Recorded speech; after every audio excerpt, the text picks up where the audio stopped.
the crowds rise, and Jake Smith, the rising star of British marathon running, has got the job done. There he is, just outside 62 minutes, and Jake Smith, now he can relax. He wins the big half. So this video is all about my 2021 season. We're going to look at some of the ups and downs of the season, what's been really good, like in terms of races, training, with group, how I handled my injury at the start of the year, and it will just be quite interesting to go through and actually remember what has happened over this year.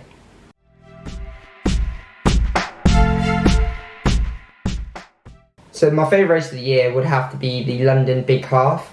That's my favourite race because thankfully I came away with the win, and as I was on that start line, I was really nervous because I was going into the race as the fastest athlete, so there's quite a lot of pressure on me, and I just wanted to show everyone that I could win races. So I have like a lot of people think I can only maybe run times, I don't have like the capabilities of winning races. So to come away with the win and beat a really good field, a British field, was something else. And to do it in London, the crowd support was amazing. It was one of the first races back, well, for road racing since COVID began. So it was great, the atmosphere was unreal, and it just set me up. It actually gave me a lot of boosted confidence going into other races that I can actually win races.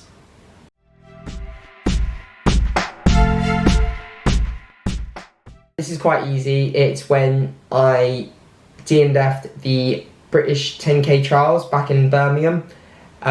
This was the main goal. It was to try and get as close as I could to that Olympic time of 27:28 for 10,000 metres. Unfortunately, there were some reasons behind why I didn't finish, which I can explain. Going into that race, I thought I felt great, mentally felt strong, and to be part of, it was crazy, the people who were in the race, like Farah, Bashar Abdi, then you had some other guys from the Euros. It was crazy, but when I had to pull out about 5-6k because I had nothing left, I think I just overtrained, trained way too hard in the previous weeks. I actually did a marathon 6 weeks previous to that, which doesn't help. But yeah, so to come off that track in a British vest was horrible, and I literally said to my parents and family that I'm never gonna not finish a race again, even if I feel absolutely terrible, even if I have to walk, just gonna get over that finish line.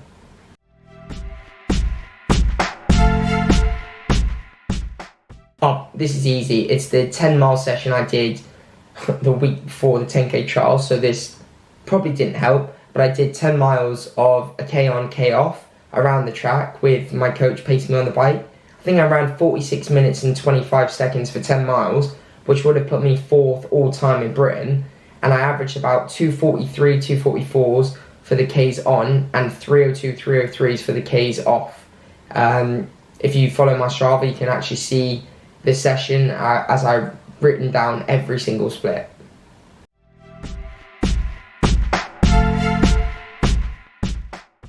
So the first one would be actually running the Olympic time in the marathon.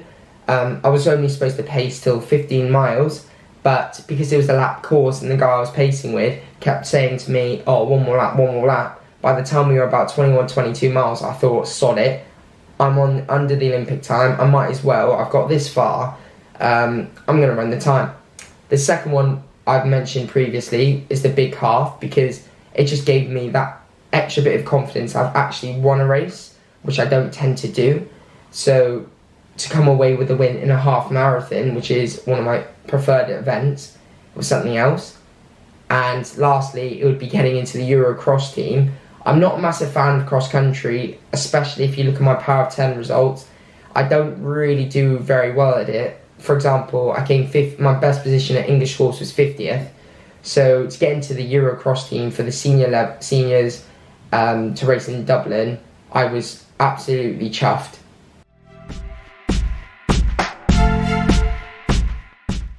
So at the very start of the year, in January and February, I actually suffered an Achilles injury. It was quite annoying because I saw quite a few physios and we didn't really know what the problem was. So I kept running on it and then having to take 3-4 days off. Thankfully, I actually had an injection in it in February, but it was almost 2 months out, and I was constantly cross-training. So in a typical week when I run, I was doing the same duration, but in terms of in cross-training, it was horrible. Like, when I ever took a step forward, it was like when you walk over ice or walk in snow, that crunching feeling in the back of the Achilles. So that was horrible, but because I was able to cross-train, it made it a lot easier, and I had access to the gyms. We have a cross-trainer downstairs in the garage, so it went by quite quickly, but it was so nice to be back out there running once it was sorted.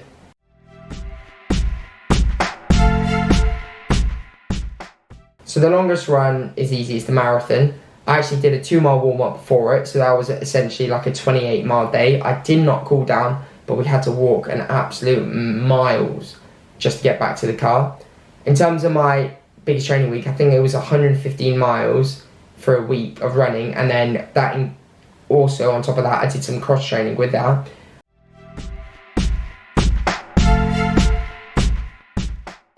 I feel as though cross training is very, very important, because every time I cross train, I do feel better the next day because it just saves your legs. I've spoken to quite a lot of people, and at the end of the day, if you can get your heart rate up, your body doesn't really know what you're doing. So when I cross train, I try and get my heart rate to the same level it would be running.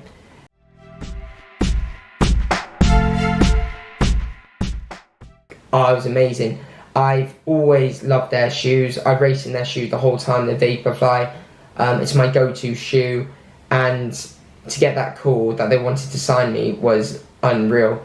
And all I wanted to do was just like tell the world about it. So it took a few months to organise, but once I could tell people about it, the support I've had from them and from everyone else has been unreal.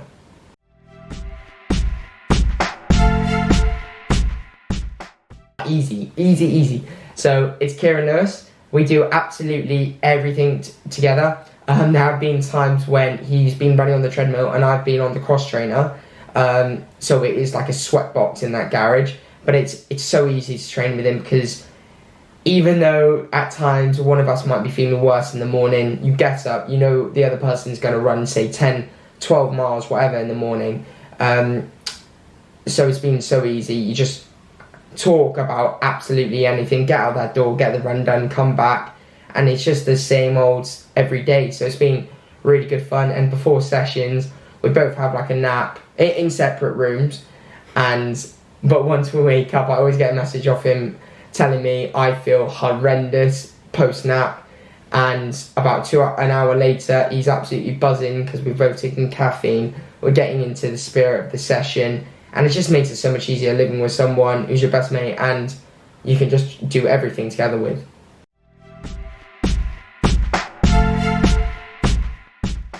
I've absolutely loved it. I think people now know me as the pacer.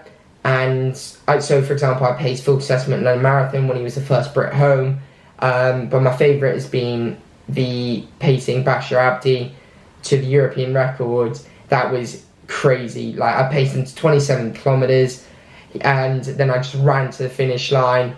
As soon as he crossed that finish line, I reckon within 15 seconds he was just giving me a hug. He was so emotional. So the pacers, I don't see, they do deserve so much respect, and once a person who you've paced achieves what they want, you just feel incredible.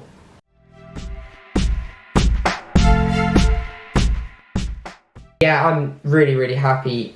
Like, I look back at it and I've got PBs over the 1500, 5k, marathon. I've won a race in the half marathon. I've paced the European record. I paced the first Brit home in the London Marathon. I've been to Eurocross, which I never thought I'd get into. Was in my first Diamond League at Gateshead and ran an Olympic time. So I would say it's a very, very successful year. The biggest improvement would be finishing a 10k, because I put so much effort into that. I hope you've enjoyed following what I've done in 2021 in my perspective, and I hope you follow the journey into 2022. Cheers!